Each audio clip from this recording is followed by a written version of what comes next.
Welcome to Not Like This. Not Like This. From professional wrestling, horror films, and everything in between. Strap in. And now your hosts, Dale Zawada and Jim Snedeker Jr. I want to talk to Samson. So here's a fun fact.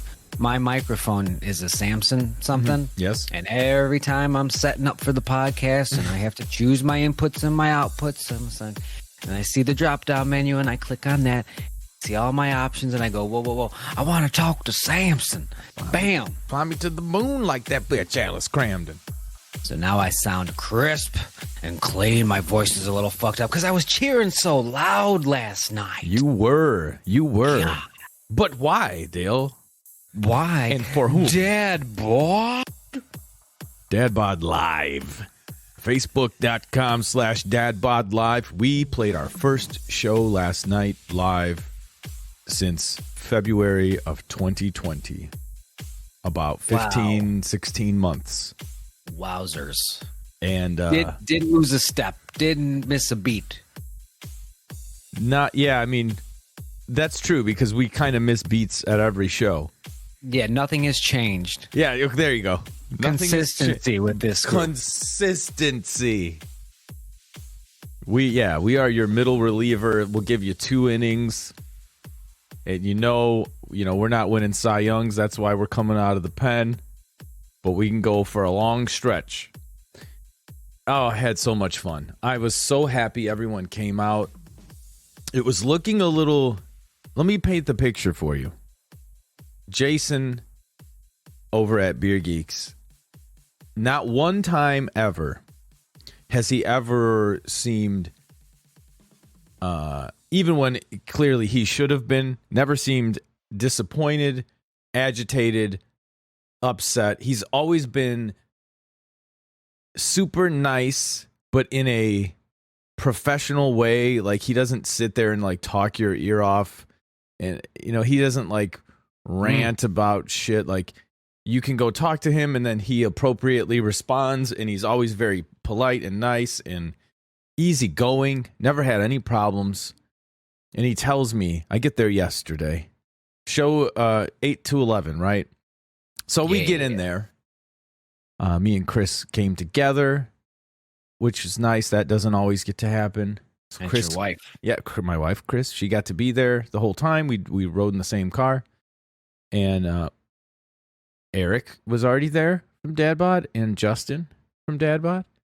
And my mom showed up at like 7:30 because she asked, what time are you going to be there? And I said 7:30, and she lives across the street. So, and She's like, I can time that one out. There was literally no one else there other than those people and Jason and the lovely bartender. And I didn't even get her name. It's not that I don't remember it. Miranda. Was it Miranda? No. God, just say yes next time. But she looked like a Miranda. She was amazing as well. But there was nobody else there. And he said, it's been slow all week because the weather got so nice. Nobody wants to be in Inside? a bar. No, I want to be outside. I want to be outside. And he said, and tonight it's fantastic. It's like, it's just been dead in here. And I could tell that his feeling is like, it's going to continue to be dead in here, even though like, Dad it's Bod not is on here. you guys. Like, don't worry about it. Yes, he was that exactly. He was already trying to like give us a hint that, hey guys, it's probably going to be dead, so don't feel bad about it. And then at about 7:55, people just started coming in. I kicked in the door like, what's how? I want to talk to Dad Bod. And he saw that it was filling up, and he was like, you can just... And I already made him this offer. I said, we'll go on late if you want. Like, I don't want to start at 8 and there's literally no one here. And then people start showing up 8:30, 9 o'clock, and then we only are playing till 11. So if you want, we'll start later if people start showing up then. And people just started showing up right before 8. So he's like, 8:15 is fine. And it was probably one of our biggest crowds at Beer Geeks. And he seemed extremely happy. He did. Which made me happy. He even got on the microphone. He got did. Wow. I had a secret surprise. So Jason loves Kiss, and we always play a Kiss song there. And we were almost. Here's another thing Jason likes: stuff he hasn't heard us play before. Ooh. So he will be like, "So you guys adding some new stuff for this set this time?" You know, he likes to make you do some work. You know, he doesn't want, because he knows about the same crowd comes. Oh. So he's spicing it up a little bit, adding some new stuff. So we started right away with a song we'd never played there, which was Wood by Alice in Chains.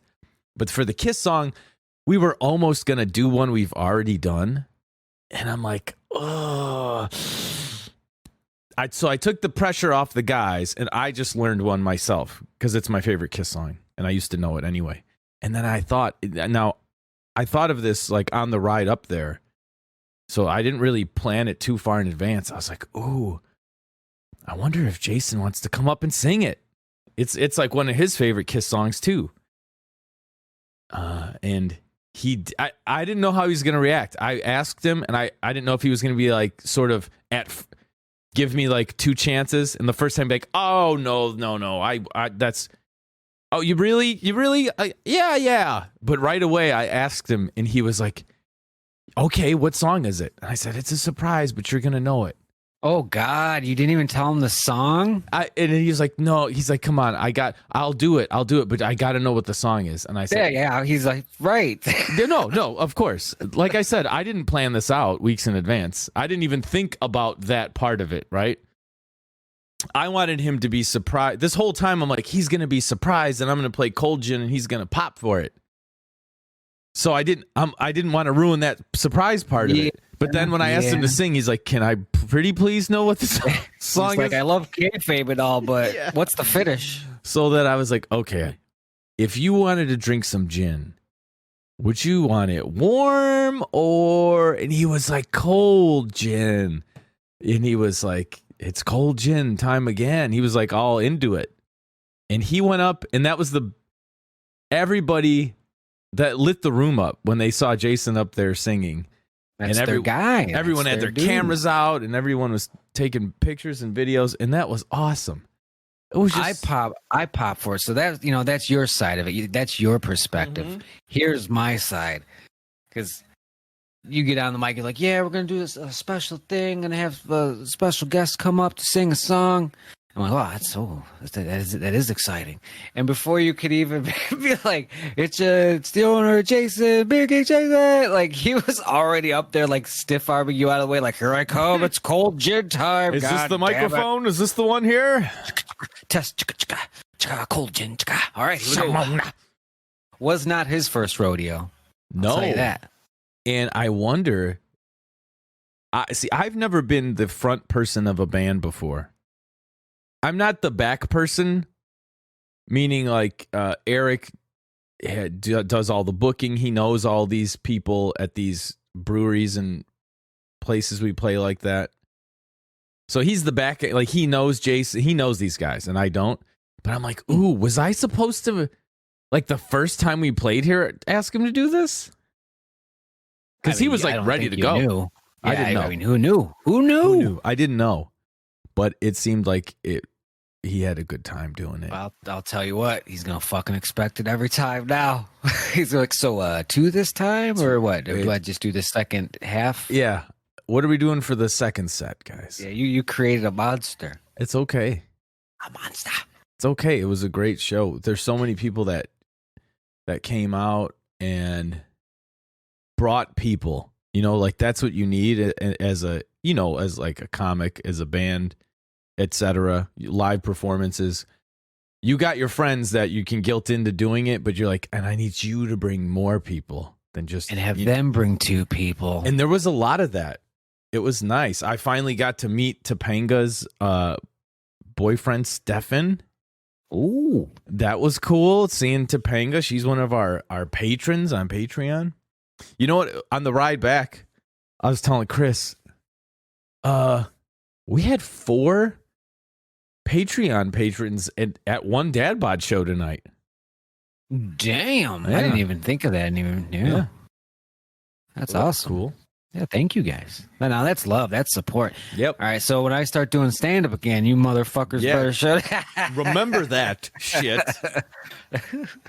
Yeah, I want to know when that is. Keep me abreast of that situation. Just bring your own microphone. Throw it in your pocket. God. I do. I would probably have done that regardless of the COVID. I did. I started bringing my own mic, obviously before COVID, because we didn't play during COVID, and it was just much more comfortable.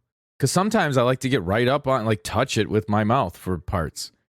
And it's a good gauge when you're playing and singing, and you're like, I need to get really close, but I don't know how close. And if it's your own mic, and you're like, we'll just touch it with my mouth, and then I'll know I'm close enough. You know? You're like, mic test. Mic test. Okay, all right, we're good. We are good to go. And it's mine. It's all my spit on there and germs and.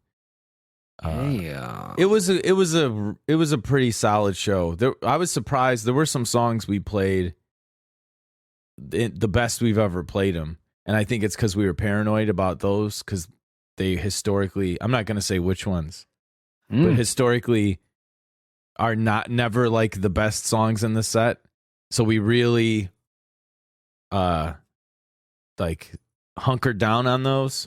And it was the best we played them. So you just practiced like professionals? Yeah. Like, hey, this might be our weak spot. Let's turn this weakness into a strength. Yes, but I think we were nervous. Like, it's been so long, and that song, sometimes it goes bad in this one spot. Like, let's really hammer it home. But then there were songs I forgot that we played. You know, like, you only have so much time, and you're trying to prepare. So you're like, no, I know you. You're good. I'll put you in the back pocket. We're good there. We played that song 800 times. We're good. And then I'm like, it wouldn't have hurt just 2 more times, you know? So 802. Yeah. But overall, I was happy. I was so happy everyone came, that like people I didn't expect to be there were there. That one of those type of shows. Oh, yeah. Was awesome. A lot of surprises. Cryptic Ninja was there. Yeah. Didn't notice that until after the fact. Brian, that I used to work with at my last job, he brought his wife, Mary. There was just tons of people. And there are now like some Dad Bod regulars that I just assumed like Eric knows them. And it turns out, no, they just like us. Yeah. Was it that one table next to the one that I was at? I believe like so. A guy and a gal? Yes, I believe so. Oh, but wow, also that's crazy. The table next to them against the wall. Oh, really? Yeah. They like the 4 stack, because they left as soon as like the music stopped, which was really cool. Like there was a bunch of that. Like, all right, we saw every second of the music. Now we can leave. That was pretty cool. Yeah, and no, it was a 2 stack. It was 2 ladies. Oh. So the 4 stack was behind them. Oh, I remember. Trust me. I bet you do. Got the old wandering eye. And it was cool, guys. I haven't physically seen Dale in person in longer than Dad Bod's played a show. And I got to see Dale in person again. And he was like, what are we doing? I was he was like Raph waking up in the tub, like, oh, Leo, whoa. And I was like, yeah, it's Dale. Get him some food. Yeah, we're fine. Yeah. It was great. And I did have some food as well. And I had some drinks, Beer Geeks in Highland. Give me a hell yeah. How's it going on with the beer and the IPA? So that morning, so it's in Indiana. It's like 35 minutes away. And I'm like, all right, well, I'm certainly drinking. Let's see what's on the menu here. I'm going to plan my night. I got to drive home. You know, I'm trying to be a responsible adult. You know, I got to do some math. I got to crunch these numbers. And I'm looking at the beer menu. I'm like, all right, that's a 9%. That's fun. All right, we got a 11.5. All right, that's like a shot. No, thank you. And then there's like one that's like 6.7. I'm like, all right, that's reasonable. IPA, what is this one? Broken Skull IPA? Excuse me, pardon me. What? I have not had Broken Skull IPA, and I've wanted it obviously since I learned it was a thing when we're Steve marks. Austin, of the highest order. And I've actually looked it up before. Like I've Googled Broken Skull near me. Like, where the fuck can I get it? and I never had any fruitful results on that. So when I saw that on the list, I was like, all right, I'm going to have one broken skull. I'm going to have a couple photons, some of these lighter ones, so I can drive home safely and securely. I had about 3 broken skull IPAs because those motherfuckers are good. Oh, yeah. Steve, you did it again. Steven. They were good. I had 2 in about 2 minutes. This is true. And because I had Chris with me. That's I've talked about it on the show, but playing at all these places that give us free beer is kind of like bittersweet because by the time I'm packing up and have to leave, I have to be good to go. And I don't like to sip on a beer. I like to finish that shit. So, but last night I knew I had someone that could take the keys and ride. So I was like, well, I can drink 2 of these pretty quickly. Ooh, I'm going to give this one a stunner. I'm going to give this one a stunner. I don't like to drink too much either at a show because it'll dry me out. I was so nervous about that, about singing for 2 hours plus after 15 months. You were. And because like one of the first things, because I walked in like, y'all got that broken skull. Hey, Jim, you got that broken skull IPA? And you're like, you were going to do some Steve Austin impressions. You're like, no, I can't do that. I have to conserve this voice. Yeah, I don't know where it's going. But you put Wanted Dead or Alive at the end, and I got gas in the tank, and I'm like, it's the last one. That's like, you put the big spot at the end. Like, if I get hurt on the big spot at the end, this match is over anyway. Yeah. They're going to go home happy enough. Yeah. That is a nice closer. Yeah, it does like work that. out. I think I want to change. I'll put a different closer at the end next time after talking to you and Mason. That I was like, oh yeah, I forgot about that one. It's hard too picking a closer because you want like the maximal amount of people to see the. Not that they're not, that you don't pick them all for a reason, but like there's like your key spotlight songs. And you're like, well, I don't want to do that at the end when people are gone. But sometimes I'm like, I do want to do that at the end because that's like a reward. You're here for the second song during the encore, then we'll make sure it's a banger. And we did Wanted Dead or Alive. Wanted, yeah. And you guys were good. Most people like to do the Richie Sambora extra little background Wanted too early. You know, because it doesn't happen on the first time. It only happens on the later ones. You know, the Wanted, like the one everyone wants to do. Yeah. They always want to do it right away, and it doesn't happen there. Just want to do it. Those people were smart. They didn't take the bait. Yeah. Now, I have an idea. Okay, a suggestion, because I'm sure bands love notes, and of course you do. And I have a feeling that this is probably what you already do, and I'll just ask it that way. Okay. Do you have the closer and like an encore or 2 songs, like right, like we're ending with these 3 songs. I'm gonna say this first one we're done. But we know damn well we're going to do these other 2, and those are our actual closers, even though they're going to fall into this encore section. Because that's just that I like that. That seems fun. It's like, all right, if that was the finish, that was good. Oh, it looks like there's another one. Oh, that's also exciting. I don't know, a second encore song, and now we're what? Like it's a good build. It's good psychology. It is good psychology. It works well too, and then you always need a few more just in case, because I only ever plan for one encore, and it's usually 2 songs for Dad Bod. But there have been cases then where there's still people there and it isn't last call yet, even though our time's up, and they're like, can you guys play more? These people want you to play more. There's no sports on. Yeah, right. So then you have songs that didn't make the set because you're trying to rotate them in and out. And then you do those, like 1 or 2 of those maybe. But then there's a time where you just put your foot down and you're like, this is it. Good night. Because I've got work in the morning. It's that, and it's like, I don't know. You guys all gonna tip? You always put some money in the jar for one more song? Like, what are you gonna do? And sometimes people do. Ain't nothing free. I remember the tip jar. Yep. I've seen the tip jar at the other place that I like a lot, Hailstorm Brewery. Did you didn't do that this time, did you? Or I did not notice because I'm a cheapskate. I'll tell you why. Just ignore it. I didn't do it on I didn't want to do it on the first show back. Oh. And I didn't want to do. I thought it was going to be a little slow that night, and I didn't want that tip jar taking away from their tip jar at the bar.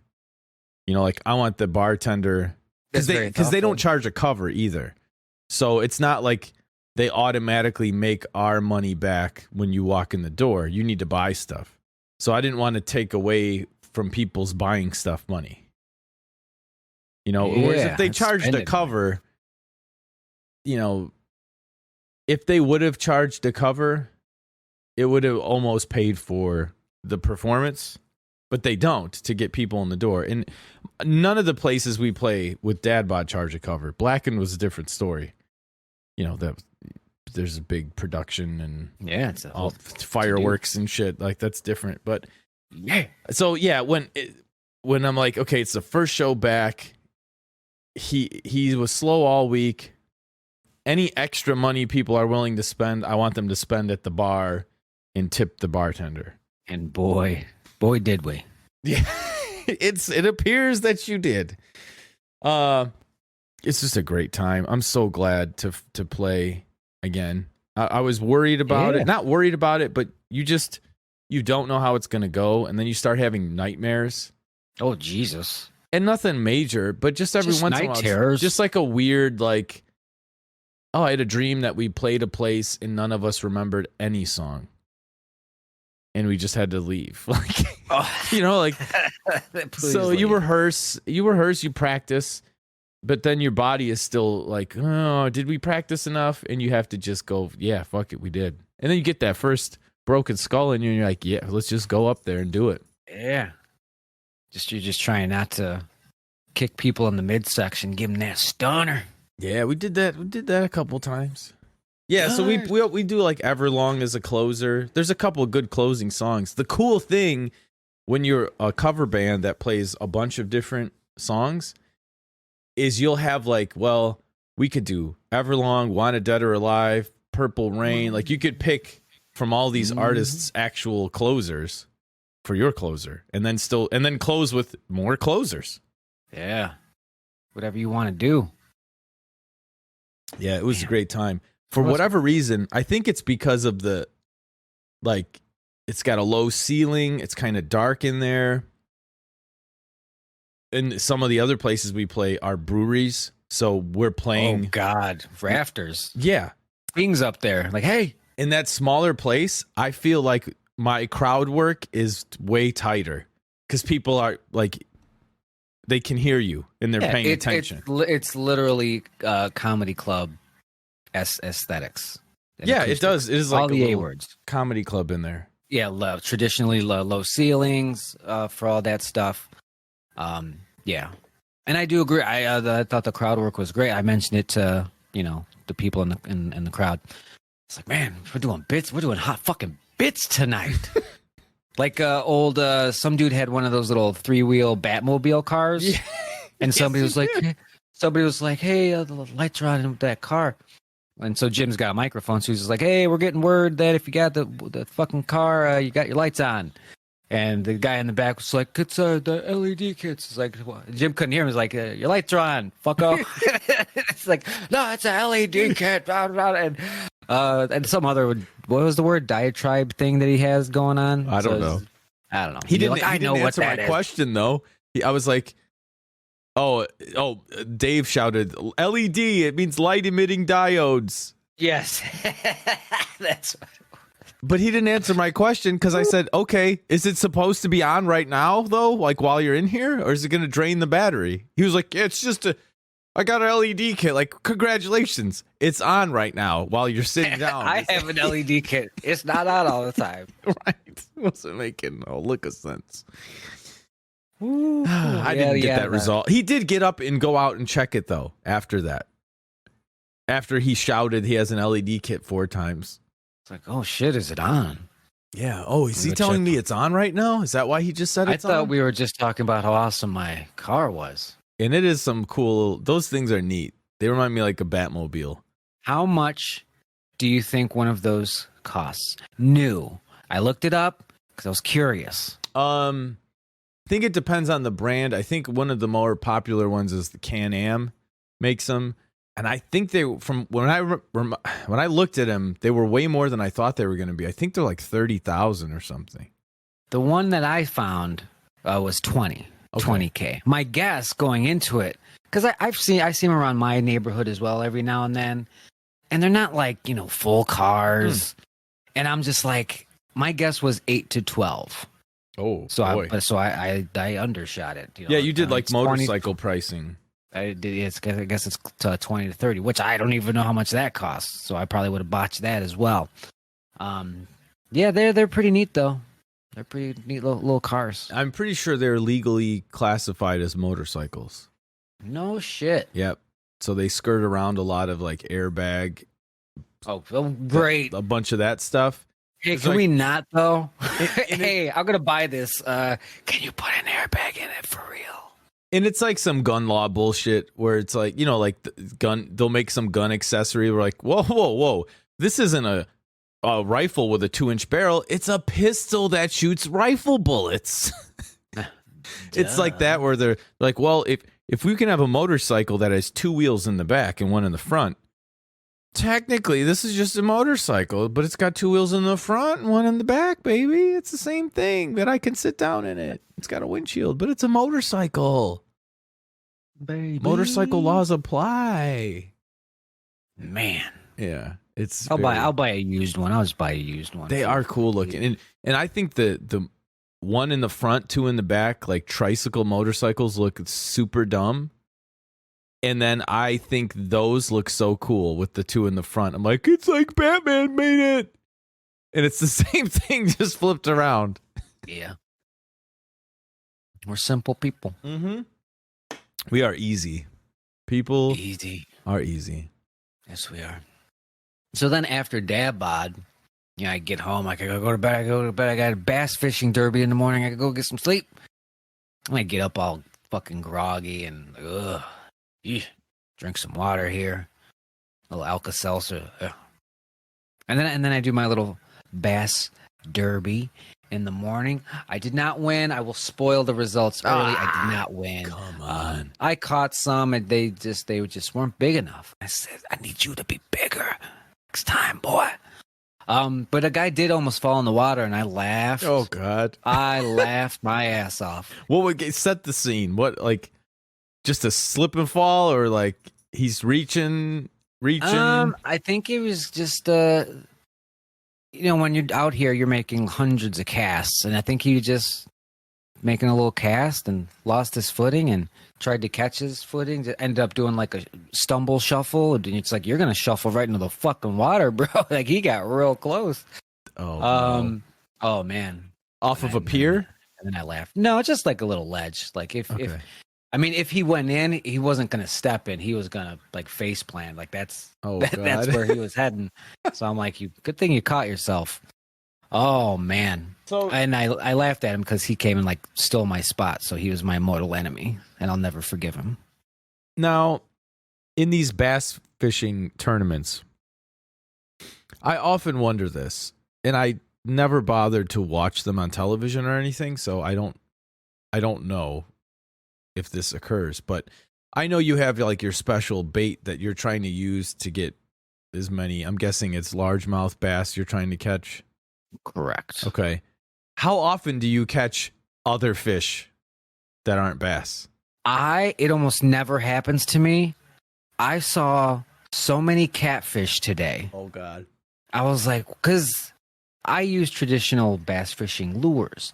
These people, a lot of bobber and worm stuff Really? going on, and minnow. I saw a lot of minnows. I saw a lot of big old worms.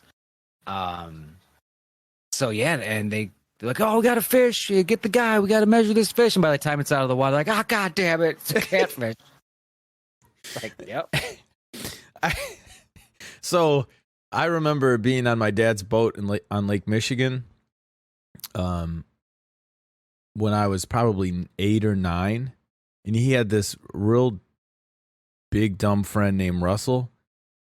And they were fishing. We didn't like go out there to fish. He just wanted to take the boat out, but it had like the little fishing pole holders on the side. And then he's like, well, I just might as well bring the shit with, in case we get bored.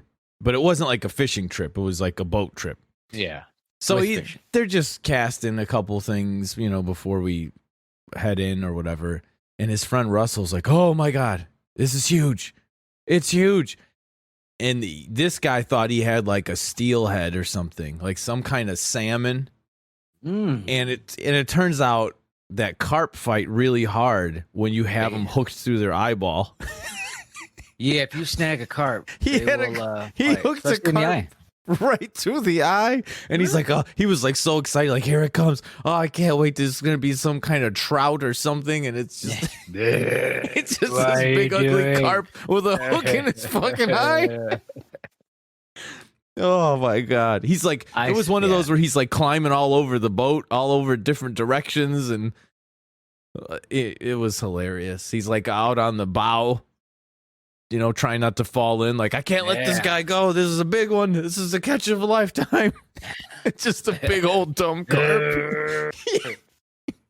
Jason eyeball. Yeah. Yeah, I've snagged a monster carp as well. I was in a similar situation. I was like, this is it. This is easily my career best. I just hope I can get them in. Because at first, when you have that much resistance, you're like, I think I'm just snagged on something because this is just insta resistance. There's an old wheel in this lake. But then there's like some movement, and you're like, oh, this is the real deal. And then by the time it got about halfway, it started to surface a little bit, and I was like, oh, those are carp scales. That's fine. This is the biggest. This was a carp the size of my fucking leg. Right. This carp can get fucking huge. They're so big. And it was awesome. And it was like an 8-pound test line.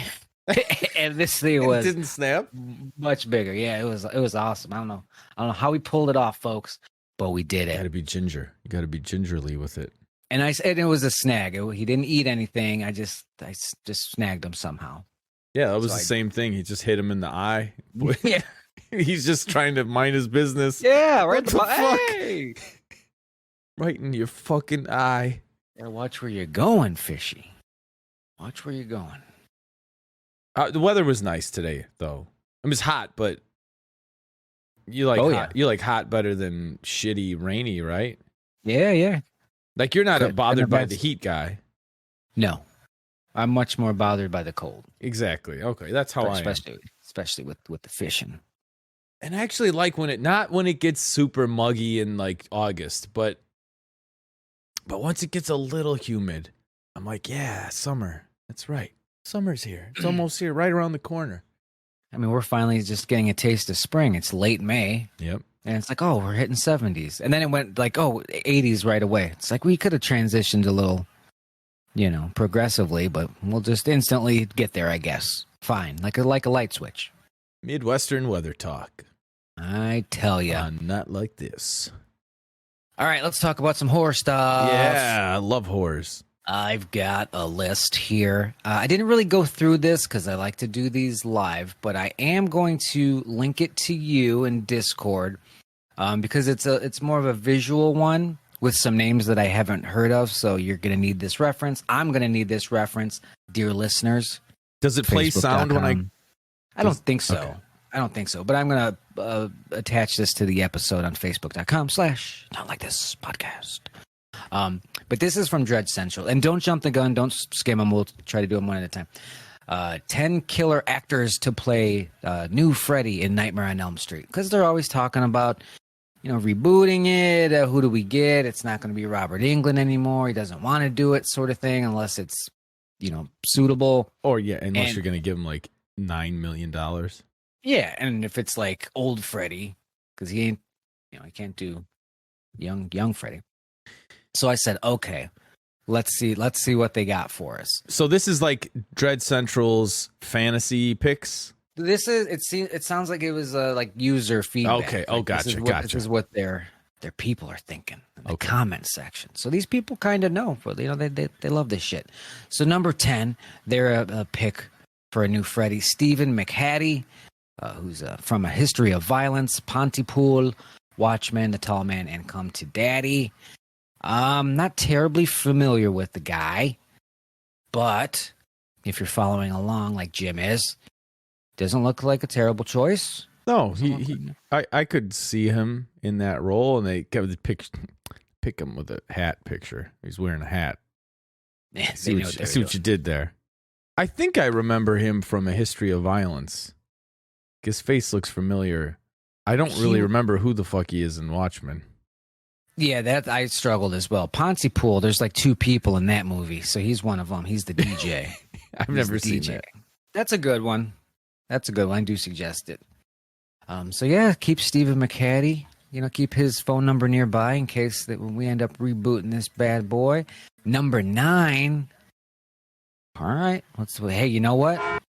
Bill Hader, who I'm a big fan of. Yes. Doesn't have a huge horror background. I mean, It Chapter 2, but it's not like he was, a monster villain. He was the funny guy. He was the funny human good guy. But yeah, a comedy guy as Freddy. Now, that's an aspect of A Nightmare on Elm Street that a lot of people don't even like. It's too jokey. It's getting too cheesy. I liked when he was scary. You get Bill Hader. I'd love if they did, and there's not a single fucking joke in that movie. That'd be great. Yeah, I could buy that if you did it that way. I would hate it if they just made it comedy right off the bat for the reboot, because that sort of... I feel like that really started taking off in part 3. Yeah, you have to earn it. And he didn't start. Robert Englund didn't start as known as a comedic actor playing this horror movie character. The comedy just sort of, happened in part 3. And I don't remember. He wasn't too jokey in part 2, but to me that's like the lost one that I barely remember. Yeah. But part 3 he was scary as fuck in part 2. Yeah. And part 3 was still disgustingly horrible, the things that were happening, and his the jokes almost made it worse. He was like, I don't care about you. This is funny to me. Yeah. But then it just, I would say... Then he's wearing a chef's outfit. And then we lost the plot a little bit. Where's my fucking bourbon? So let's say... He could work, though. I could consider him as well. It all depends on the script. Number 8. Hell yeah. Nicolas Cage. Nope. No. I can't do it. Can't do it. Mm-mm. You just even if there's 12 pounds of makeup, you're still seeing just Nick Cage. It's the way he'll deliver the dialogue. I'm in your nightmare. Yeah. You're scared if you die in here. Come on, Jim, this is your thing. No. Don't make me do it. Oh, welcome to primetime, bitch. Yeah, it's good. It's like primetime, but it's like my head's on fire. It's like your head's in a TV, but it's good. I wear a chef's hat. Got knives for fingernails. Son of 100 maniacs. He's a little meatball. When he makes that guy a meatball on that pizza, he's like, Greg, you little meatball. Yeah, I understand what people are talking about it being too cheesy. That's what, 4? I think so. He calls him a little meatball. Yeah, because he was. Yeah, Nick Cage, that's a stretch. I don't think we need to go that route. Mm-mm. I'd almost rather see him as a human being in it, like the lead's dad or something like that. I'd love to see Nick Cage try to face off against a Freddy and, of course, get got. That'd be fun. See, I buy Nick Cage as mentally unstable, and I buy him as crazy in certain ways, but I don't buy him as a methodical killer. It's different. There's this guy's wires are crossed and he's fucking a nut job. But Freddy's not really like that. He's more like a demented serial killer. Yeah. And I just don't think that will come across. He could be like the father of a girl who was killed by Freddy. Oh, and he's yeah. like, I'm gonna get in the dream. I'm gonna find him. We're gonna track him down. If we pull his hat out, I can pull his whole body out, and then I can swap faces with him, and then I'll be Freddy, and he'll wear my face, and I'll wear his face back. I tried to grab him in the dream, and I just pulled his face off. Oh God. So yeah, that's gonna be our first pass on this one. Sorry, Nick, but you can still be in the movie. We love it. You're in the movie. Number 7, Bill Oberst Jr. Is a name that people outside the horror genre might not be familiar with, according to Dread Central. And they're right. Abraham Lincoln versus Zombies, Circus of Dread, The Dooms Chapel Horror, Death House, and 3 from Hell. 3 from Hell I've unfortunately seen. Okay, so and that's fine. I mean, now we're literally just basing it off this guy's look. He's not an older person. He's young. He looks younger than Nick Cage. He does. I wouldn't say he looks like Robert Englund, but he does have like a thin face, like like hard, sharp angles. I could see that playing well with the makeup. Yeah, And big schnoz. Yeah, you gotta have a scary schnoz. Yeah, I could see like just this photo they showed. I could buy that. And Freddy, I mean, how old was Robert Englund? He's not particularly old. You're putting burn makeup on him, so kind of doesn't. Well, yeah. It does when he walks around like Terry Funk. Oh yeah. I mean, like, I would say he doesn't need to be old. He could be on the younger side. Yeah, for sure. So yeah, keep Bill's. If we're trying to save money, if this is going to be a lower budget affair, maybe we get Bill Oberst Jr. in it, or if you really want to save money, we go to number 6, Chris Johnson. Now, I would change my name if I was gonna go to Hollywood and it's gonna be a big old movie star, because his on his IMDb it says Chris Johnson, and then in parentheses it has like Roman numeral 44 because there's 100 of these motherfuckers. Chris Johnson, and that's a SAG thing, right? Like, yeah, I mean they just got to keep track of these these savages. He played Freddy. Chris Johnson did in a concept trailer from 10 years ago, i.e. fan film. Yeah, a little fan film at that point. And there is a link there, and I am going to skim through it. It's really just makeup and CGI. Oh, he's like directing it as well. I love that this guy got on the list because of that. I mean, that's why you do fan trailers and things like that, because when when they come a calling for the real deal, all of a sudden you're on this top 10 list. Maybe you get a call. Does that really happen though? Yes. Okay. Yeah, it multiple times. I'm trying to think of one. Definitely in the sci-fi world, that's a big thing. They just do these concept things, and they're like, "Wow, that actually does look pretty good." And you did that with nothing. If we actually give you a little money, like we're gonna get rich. I mean, I know it's happened so it with. does happen. I know it's happened with things like a name guy like Ryan Reynolds did like a Deadpool trailer or something like before Deadpool came out, and there was who was the director that did? Oh, I almost remembered his name. Now I can't even remember the name of the fucking movie. He did like a short film, sci-fi film. District 9? District 9. Yeah. Yeah. But I can't think of a lot of like known property. Like there's a lot of comic book ones and horror movie ones and but good. Hey, he's on this list. Yeah, I've seen it willed into existence. Just horror movie marks go to this website and they've probably seen that 100 times. I remember a big one in my day, maybe 15, 20 years ago. There was before Superman Returns came out, for sure. There was a fan film called World's Finest, and there was a fan film before that where it was Batman versus the Predator.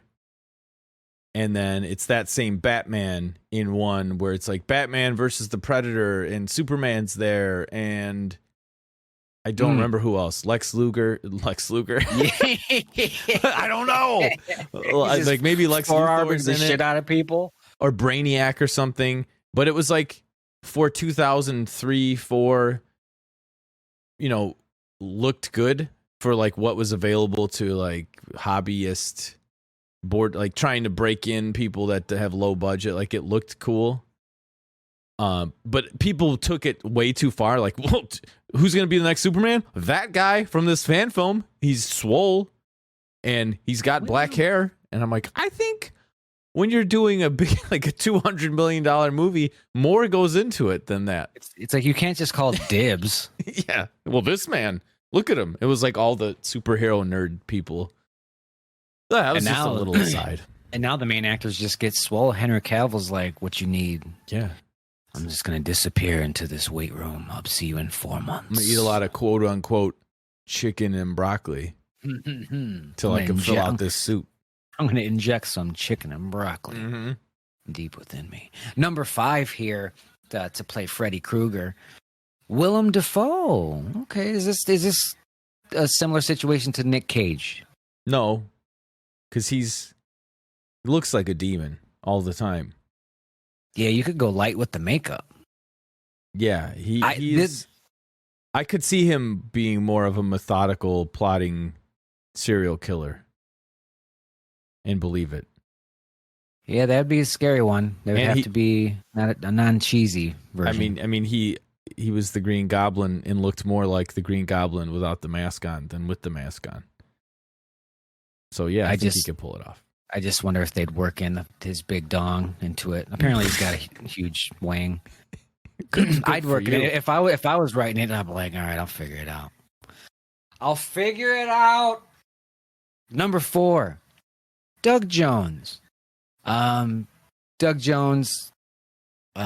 He's I want to say special effects guy, but he's always under the makeup. Yes. Hocus Pocus, Hellboy. All that shit, Pan's Labyrinth, Shape of Water. He's that real thin dude that they put in all those suits, and people don't really know him as well as they do Gollum, which I think Doug Jones probably does more and is probably more talented. Just because he has to be for the work, like they can cover up all that Gollum shit with CGI, and I know he's crouching down and eating worms, and that's cool, but this guy actually has to do it in front of a physical camera. Doug Jones, so yeah, used to the makeup, used to the special effects. I think he's more of a creature guy, though. Like that's his specialty, is like becoming an unreal thing. So I'm not saying he couldn't do a good job, but I think his other work as these fantastical creatures would be unrelated, because Freddy is a humanoid.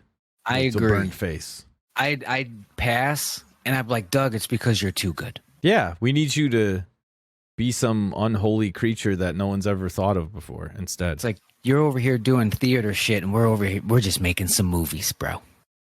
We're making some movies. Number 3, Bill Moseley, who definitely has a background in horror. His whole filmography is horror, Texas Chainsaw 2 and all that. He's chop, top. So yeah, I think he's getting up there in age. He's like that inbred, hillbilly sort of character actor. I do think that would be kind of cool. Like, don't go full Rob Zombie on me, motherfuckers. But I do think that could be an interesting development. Because with Freddy Krueger, the Freddy Krueger that we got, I mean, we kind of know his background just overall throughout all the movies, but never really seemed white trash, never really seemed rich, just kind of like smack dab in the middle. There was really no character traits assigned to that. He just kind of existed there in Springwood. What do you think of adding a little like geographical character? I don't like it. It's just my gut reaction is like, I don't need I don't need it southernerized. You know, I feel like, but they're scary. yeah, I know, Scary I know. down So there. like, you could save them. You don't need a guy with dream demons and supernatural powers.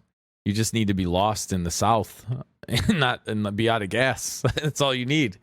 Well, if my boy Rob Zombie gets a hold of the rights, Bill will probably be his guy.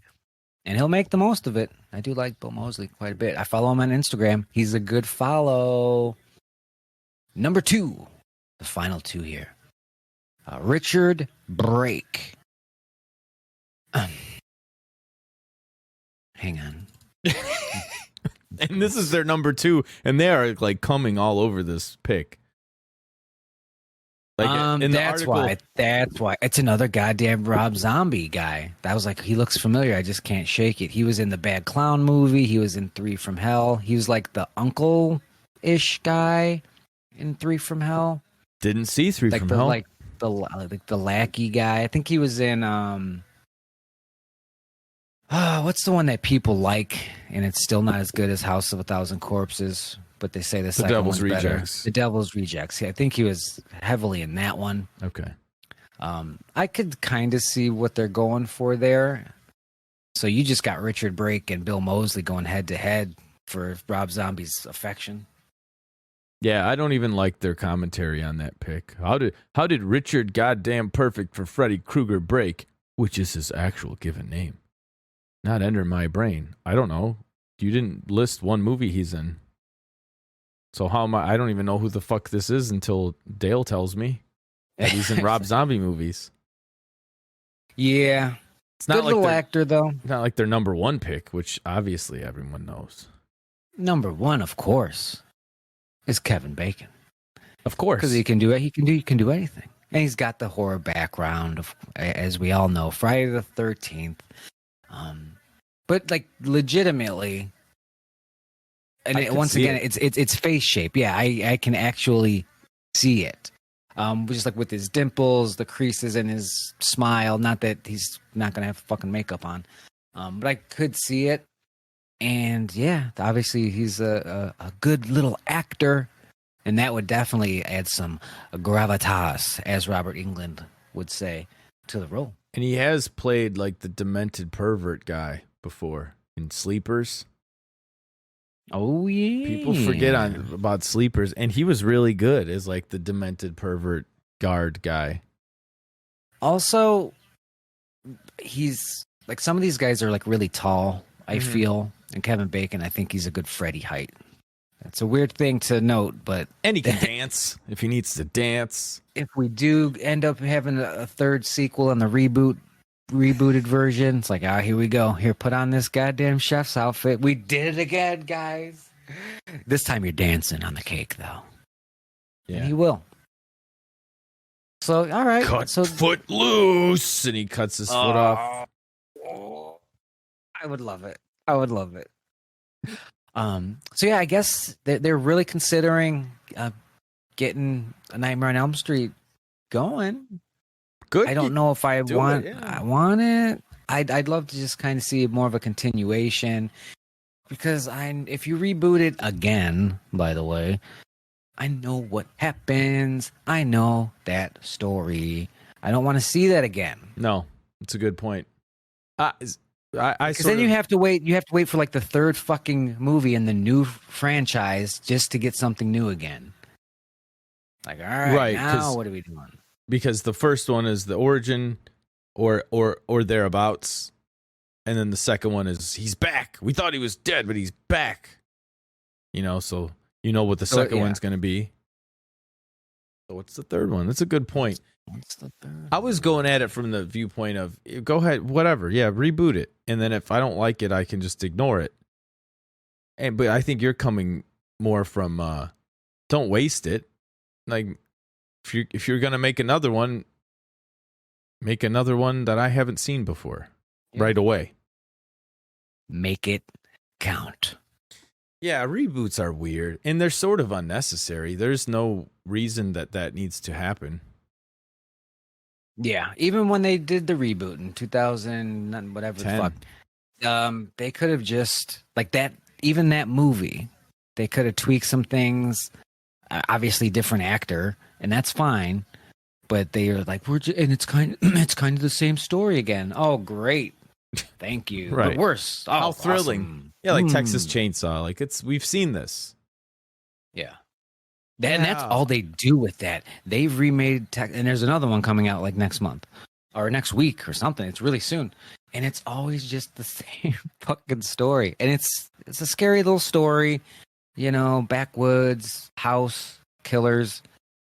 But I mean, figure it out. Do they ever not do that in any of the sequels even? Like I remember, yeah, I mean, like the Texas Chainsaw 2 Part had that 2 whole radio DJ subplot, so it was kind of like Pig in the City, you know?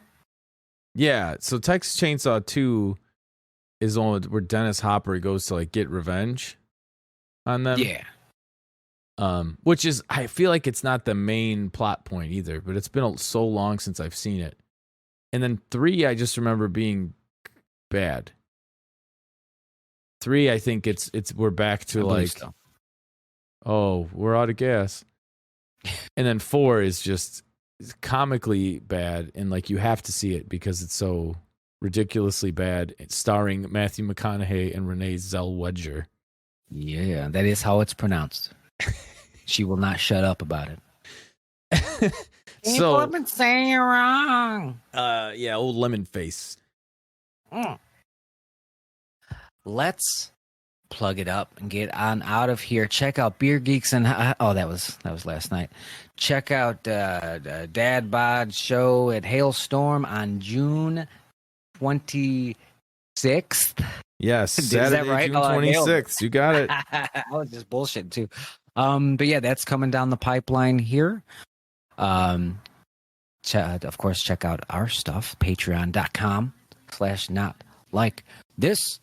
And of course, I post the episodes at facebook.com/notlikeThisPodcast. I don't have too much else. Follow me on the Instagram and Twitter. I've been using Twitter more for business reasons, although I do send out the occasional funny tweet for myself. So I'll at Dale Zawada. So hit that shit up. Do you have anything else, Jim? That's it. I don't have that will anything do else. it here. That's going to be about it for episode 177. Thanks for listening. I'm Stone Cold Steve Austin. And I got my lights on.